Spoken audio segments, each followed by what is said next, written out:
আজকে আমি তোমাদের সাথে শেয়ার করব নরম তুলতুলে টেম্পারিং ও চাটনি সহ গুজরাটের স্পেশাল ধোকলার রেসিপি। এই ধোকলা তোমরা সকালের ব্রেকফাস্ট, বাচ্চাদের টিফিন থেকে শুরু করে বিকেলের টিফিনেও তোমরা রাখতে পারো। তাহলে আজকের গুজরাটের স্পেশাল ধোকলার রেসিপি আমি কিভাবে বানালাম তা দেখে নাও আজকের আমার এই ভিডিওতে। তো দেখো, প্রথমেই এখানে নিয়ে নিয়েছি একটা চালনি আর একটা বোল, তার মধ্যে চায়ের কাপ মেপে 2 কাপ নিয়ে নিলাম বেসন। আর এই বেসনটা খুব ভালোভাবে চেলে নিতে হবে। চেলে নেওয়ার পর শেষে যে বাকি অংশটা সেটা তোমরা চামচ দিয়ে ভেঙে দিতে পারো। তারপর দিয়ে দিলাম হাফ চামচ সাইট্রিক অ্যাসিড, এটাকে টক চিনি আমরা বলে থাকি অনেকে, তো এটা মুদিখানার দোকানে তোমরা পেয়ে যাবে। আর হাফ চামচ দিয়ে দিলাম নুন পরিমাণ মতো, আর দিয়ে দিলাম 1 চামচ চিনি, দিয়ে এটাকে পরিমাণ মতো জল দিয়ে গুলে নিতে হবে। জল দিয়ে খুব ভালোভাবে এটাকে গুলে নিতে হবে। আর সাইট্রিক অ্যাসিডটা দেওয়ার কারণে ধোকলার যে টক ভাবটা থাকে তো সেটাই আসে। তোমাদের হাতের কাছে যদি না থাকে তোমরা এটাকে স্কিপও করতে পারো। এখন 1 চামচ সাদা তেল দিয়ে এটাকে আবারও একটু ভালোভাবে গুলে নিতে হবে। গুলে নেওয়ার পর এটাকে একটু রেস্টে রাখতে হবে। তো এখন আমি দেখাচ্ছি এর ঘনত্বটা কেমন হয়েছে। ঠিক এরকম পর্যায়ে থাকবে ঘনত্বটা। এখন 10 মিনিট এটাকে রেস্টে রাখবো। আর এদিকে আমরা এখন একটা কড়াই বসিয়ে দিয়েছি, আর কড়াইয়ে দিয়ে দিলাম 1 টেবিল চামচ মতো সাদা তেল। দেওয়ার পর এর মধ্যে দিয়ে দিলাম হাফ চামচেরও কম একটু হিং, আর দিয়ে দিলাম 1 চামচ মতো কাশ্মীরি লঙ্কার গুঁড়ো। দেওয়ার পর এটাকে একটু নেড়ে চেড়ে নিতে হবে। তো খুব ভালো করে এটা নাড়ার দরকার নেই, খুব ভালোভাবে ভাজার, একটু নেড়ে চেড়েই এর মধ্যে দিয়ে দিতে হবে 2 কাপ মতো জল। জল দিয়ে এটা আমরা ফোটা অবধি অপেক্ষা করব।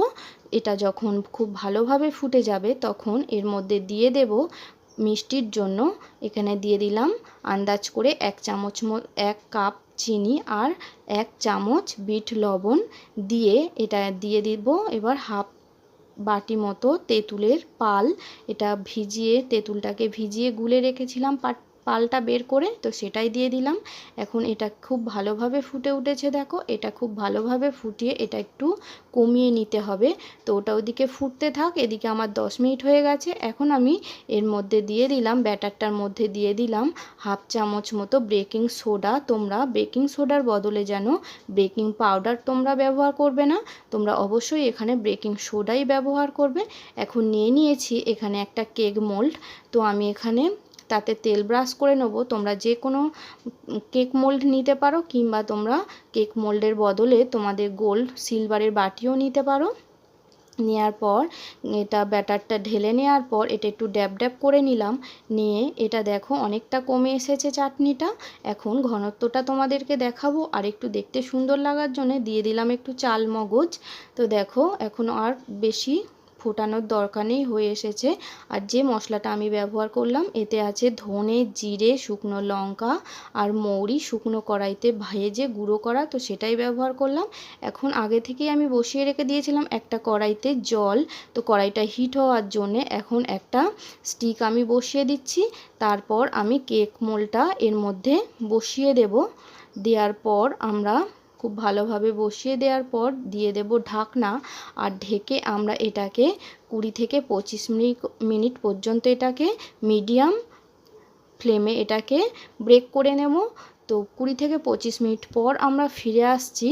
তো দেখো এখন এটাকে ঢাকনাটা খুলবো, খুলে দেখব এটা ঠিকঠাক ব্রেক হয়েছে কিনা। তো একটা স্টিক আমি নিয়ে নিলাম।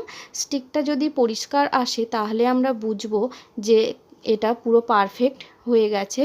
তো দেখো স্টিকটা আমার পরিষ্কার এসছে, তার মানে এটা হয়ে গেছে। এখন এটা 10 মিনিট এটাকে ঢেকে রেখে দেবো এরকমভাবে। তারপর এটাকে বের করে আমরা ঠান্ডা হতে দেব। তো এদিকে আমরা টেম্পারিংটা বানিয়ে নেব। তার জন্যে দিয়ে দিলাম একটা প্যানের মধ্যে 1 টেবিল চামচ মতো সাদা তেল, আর দেওয়ার পর এখন দিয়ে দেব 1 চামচ মতো কালো সর্ষে।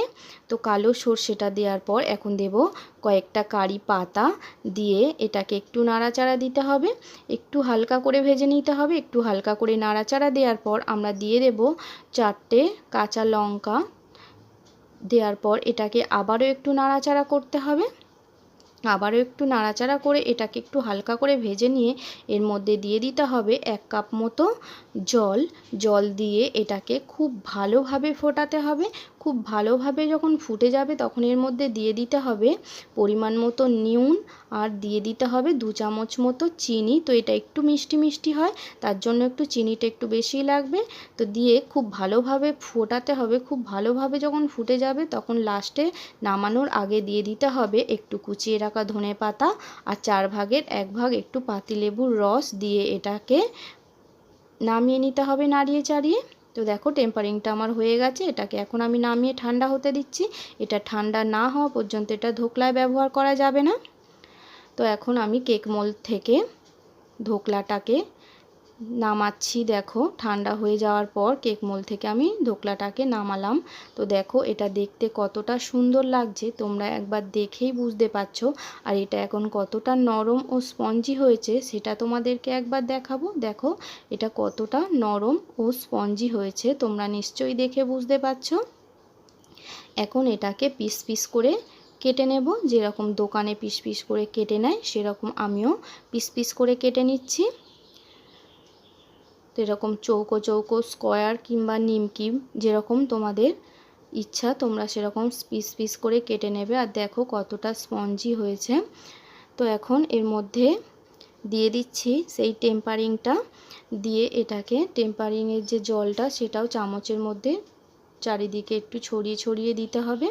দেওয়ার পর দিয়ে দিতে হবে কুচিয়ে রাখা ধনেপাতা আর দিয়ে দিতে হবে কুড়িয়ে রাখা একটু নারকেল।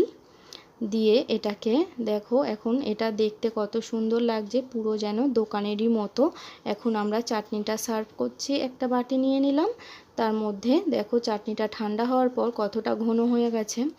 তো চাটনিটা এখন চাটনি সহ ধোকলা দেখতে কিন্তু দারুণ লাগছে। তোমরা অবশ্যই এটাকে বাড়িতে ট্রাই করে দেখো, আর ভালো লাগলে একটা লাইক কমেন্ট করে এটাকে শেয়ার করে দিও।